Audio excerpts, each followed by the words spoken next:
How do you see that event planners, wedding planners are expensive? I would say that I don't know what expensive is. I think expensive is very relative. And it's the same way someone will buy a bag for $10,000 and somebody else will buy another bag for $50. I think everybody, you have to determine what you want, what is important to you. And when you determine what's important to you, now identify the person that you want to use. What are the things that you're looking for, the qualities you're looking for in the event planner you're choosing? What is their unique selling point that when you see or when you go, what's the experience they give their clients?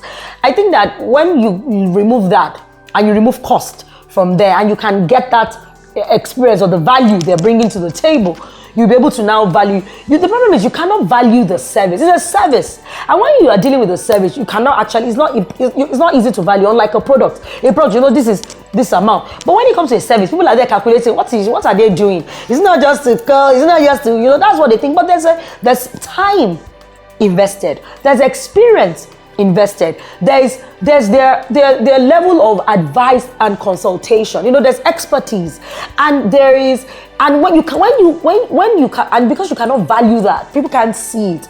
So I wouldn't say event planners are expensive. I always say that expensive is relative. That's always my own. I'm like, it's relative, because so what is expensive to you may not be expensive to the next person.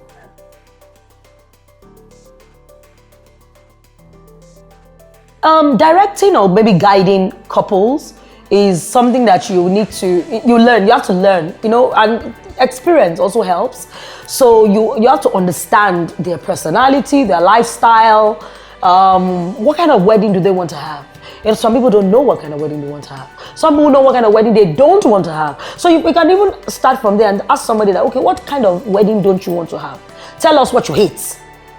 You don't know what you like, tell us what you hate. Then they will start saying, well, from the hating, you'll find out what they love. Now, that's another thing. Secondly, it's good to understand the people you're working with.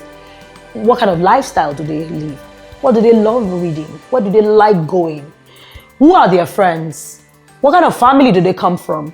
Are they the firstborn? Are they the secondborn? Are they the only people that have ever gotten married in their house? Are they the ones that they send to all the schools in the world? And the parents, you have to understand the family and the couple you're dealing with, and then use that information you have to be able to now balance out and advise. So but you have to steer people in the right direction, and just let them understand that, look, this is it. There's experience in this. This is how we've been doing this, but there's also their dream. A lot of couples have dreams. They see something bigger than what sometimes can be achieved. But you have to let them understand that a dream is good, and it's good to dream big. But sometimes you have to come down to reality.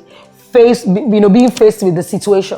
Some people want to spend a certain budget on their wedding, but they want an artist to be flown in from America. How can that be? When the budget you want to spend is it's not possible now. So it's good to let people understand, bring them back to reality, guide them. The job of an event planner is to guide your clients, is to direct your clients, is to almost be like their seeing eye, the person that just holds them and lets them know, go left, go right, stay like this, as best. Some don't take your advice, some will not, but most of the time they do. Because they trust you, they do.